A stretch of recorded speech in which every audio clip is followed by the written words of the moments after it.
orang yang ketika ditimpa musibah mengucapkan inna lillahi wa inna ilaihi raji'un.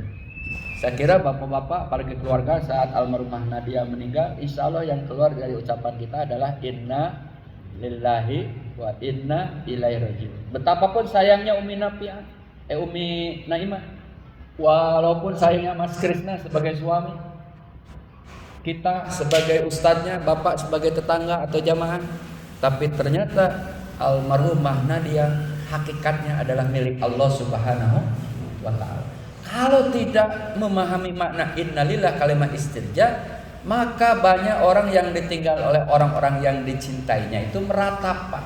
Dan meratap ini haram.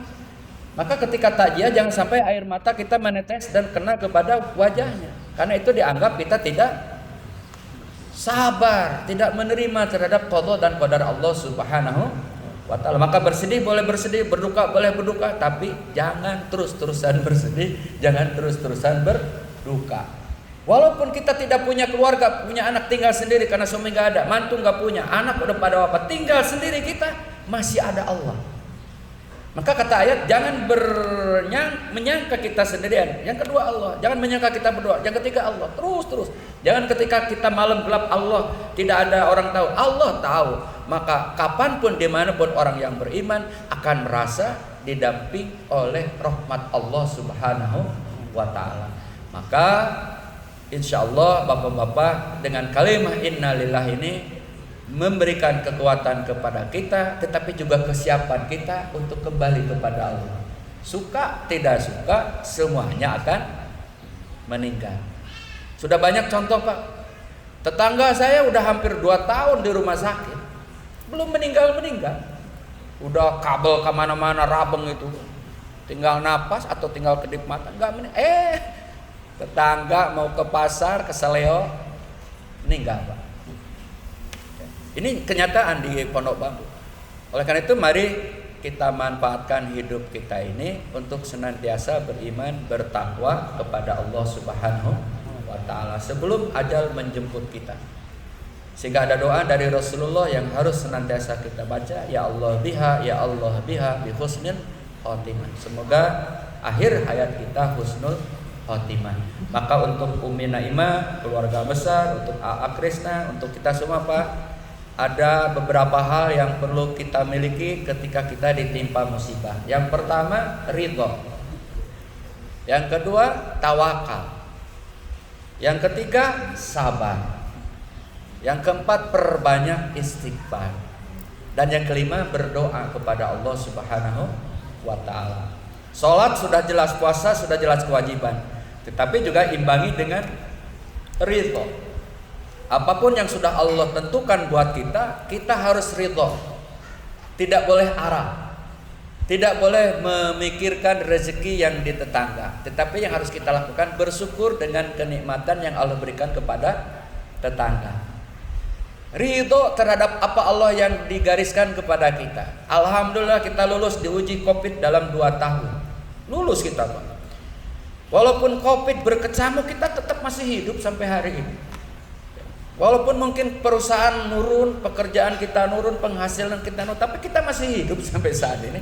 Inilah rahmat Allah Subhanahu wa ta'ala. Maka bahagianya, senangnya, dukanya, sedihnya tetap dalam keridhaan untuk menggapai ridhonya Allah Subhanahu wa ta'ala. Yang kedua, tawakal. Tetap menggantungkan harapan kita hanya kepada Allah Subhanahu wa ta'ala. Lam yalid walam yulad walam yakul lahu kufuwan ahad. Tempat bergantung kita hanya kepada Allah. Banyak orang ketika berduka, ketika musibah, larinya bukan kepada Allah. Terlebih Indonesia sekarang banyak ujian, Pak. Setelah Ponari, dulu ada Ponari anak ajaib kena dapat batu dari langit. Wow, geger ya. Pada berobat semua. Di Garut, di Samarang ada orang, ya orangnya juga bukan pesantrenan tapi bisa membantu, banyak datang ke sana. Tapi kemudian hilang. Sekarang ada Ida Dayak. Rame-rame, saya tidak caci, mungkin itu keajaiban, tetapi itulah zaman sekarang kayak begitu. Ya, fenomena-fenomena yang di luar logika kita terjadi di Indonesia. Sebelumnya ada kerajaan apa itu di Ciamis, sampai dipuja-puja itu yang mengatakan presiden dunia itu ya, dipuja-puja, disembah-sembah, akhirnya sakit sekarang nggak bisa ngapa-ngapain tuh, yang dipuja-puja tuh. Ya artinya lemah lah manusia. Oleh karena itu tempat bertawakal kita hanya kepada Allah. Ibu Naimah sayang kepada Nadia, ya jelas lah, suaminya lebih sayang, ibunya lebih sayang. Teman-teman sayang, tapi Allah lebih sayang. Maka Nadia dipanggilnya di bulan Ramadan. Itu tanda sayang Allah kepada almarhumah. Supaya mudah-mudahan kita juga meninggal dalam waktu, hari, bulan, tahun yang baik. Ya, insya Allah. Yang ketiga, sabar. Sabar ini menjadi kekuatan untuk tahan ketika kita diuji. Para nabi, para rasul ujiannya lebih besar daripada kita. Kita kecil. Nabi itu besar ujiannya, Pak. Nabi Ayub sampai istrinya mabur dari rumahnya. Gara-gara buduk suaminya, buduk itu penyakit kulit. Si iblis pengen tahu kesabaran Nabi Ayub. Ya Allah, izinkan saya mau mengasih bibit penyakit sama Nabi Ayub. Dimasukkannya lagi sujud lewat lubang hidung. Akhirnya sakit semua badannya. Tapi sabarnya Nabi Ayub, Masya Allah Pak, kita nggak akan bisa sabar seperti Nabi Ayub. Dalam kitab dijelaskan sabarnya Nabi Ayub ketika sujud itu bilatung atau apalah kumannya kali ya, jatuh. Selesai sholat dimasukin lagi ke tangannya, Pak. Kalau kita kan dimatiin sama salap sama apalah. Itu gambaran sabarnya Nabi Ayub. Tapi Allah kemudian mengembalikan lagi kesehatannya, kekayaannya, keluarganya karena berkah sabar. Jadi orang yang sabar, tunggu saja, insya Allah akan mengembalikan lagi kepada kehidupan semula, bahkan lebih baik dengan kesabaran. Wabasyiris sabirin. Kemudian yang keempat, perbanyak istighfar. Istighfar ini bukan hanya kita merasa berdosa, ya, tetapi berdosa atau tidak berdosa, istighfar diajarkan. Rasulullah mengajarkan setiap habis sholat fardu 3 kali beristighfar kepada Allah. Sunnah. Jadi istighfar ini luar memberikan kekuatan, keberkahan. Kemudian berdoa. Nah doanya apa Pak? Kalau orang yang suka berjamaah, insya Allah selalu mengaminkan doa imam selesai sholat. Yang kelebihan orang berjamaah. Atau kita mungkin setelah sholat doa sendiri. Atau kita dalam tahajud. Atau kita dalam doa. Atau kita dalam sepanjang hari, sepanjang minggu, sepanjang bulan kita berdoa. Misalnya doa apa? Doa keselamatan. Kalau guru saya tuh aneh tapi nyata. Jangan loba-loba. Tapi cenah doa mah hiji we cekap. Naon atuh mama eta doa sapu jagat. Pak, ngertos apa? Saya punya cerita Bu Naimah, orang punya haji jamaah saya nih. Baca berangkat haji belum bisa baca Quran. Kata saya tidak ada syarat haji harus mampu baca, nggak ada. Umroh nggak ada. Berangkat aja. Karena umroh haji itu hanya fisik, money dan aman. Fisik, duit dan aman. Udah. Sekarang haji reguler berapa? 51 juta. Living cost dikurangi 1.500 jadi 750. Aneh. Ongkos naik haji, living cost buat kita dikurangi. Aneh kan? Ya aneh ya, apalagi rakyat harus ngikut aja lah, pas sabar. Saya alhamdulillah memberangkatin tadi itu. Sabar lah, dan begitulah. Ya. Tetapi ya itulah kenyataan. Kenyataan hidup di zaman sekarang. Maka doa sapu jagat hujan. Nah, Rabbana atina fid dunya hasanah wa fil akhirati hasanah wa qina ada. Sehingga jamaah saya yang baru pulang haji, selesai sholat subuh buru-buru pulang duluan ke rumahnya. Jamaahnya kan biasa silaturahim kalau bapak-bapak habis subuhnya Pak bareng-bareng ya. Nah dia ketakutan, dia lamain di kamar mandi. Kenapa? Karena kan udah selesai. Takut disuruh baca doa. Jadi Pak Haji dan Bu Haji yang gak bisa baca doa takut ditanggung jamaah. Kenapa? Takut disuruh baca doa.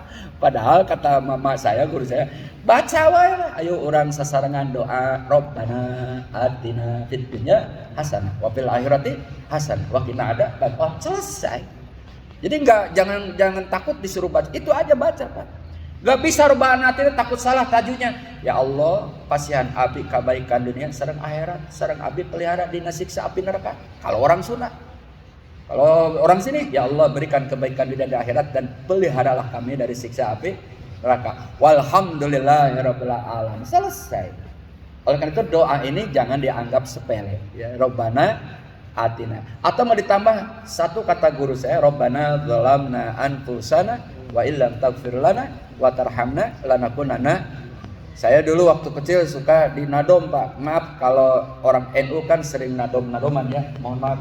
Rabbana ya Rabbana ظلمنا أنفسنا وإن لم تغفر لنا وترحمنا لنكونن minal khasirin. Sebelum azan maghrib dulu ya.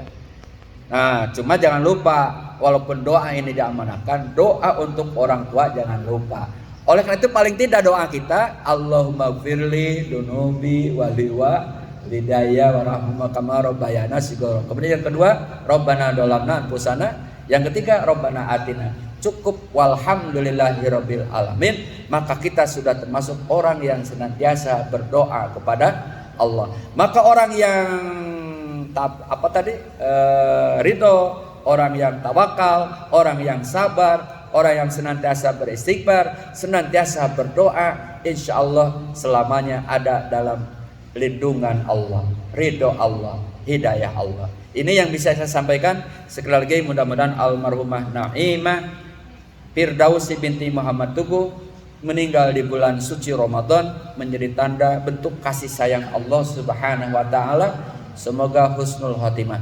Untuk keluarga tetap sabar dan tawakal, dan bagi kita semoga menjadi pelajaran bahwa kita juga akan kembali kepada Allah Subhanahu wa taala. Wallahu a'lam wallahu muwaffiq ila aqwamit thoriq. Wassalamualaikum warahmatullahi wabarakatuh. Waalaikumsalam warahmatullahi wabarakatuh.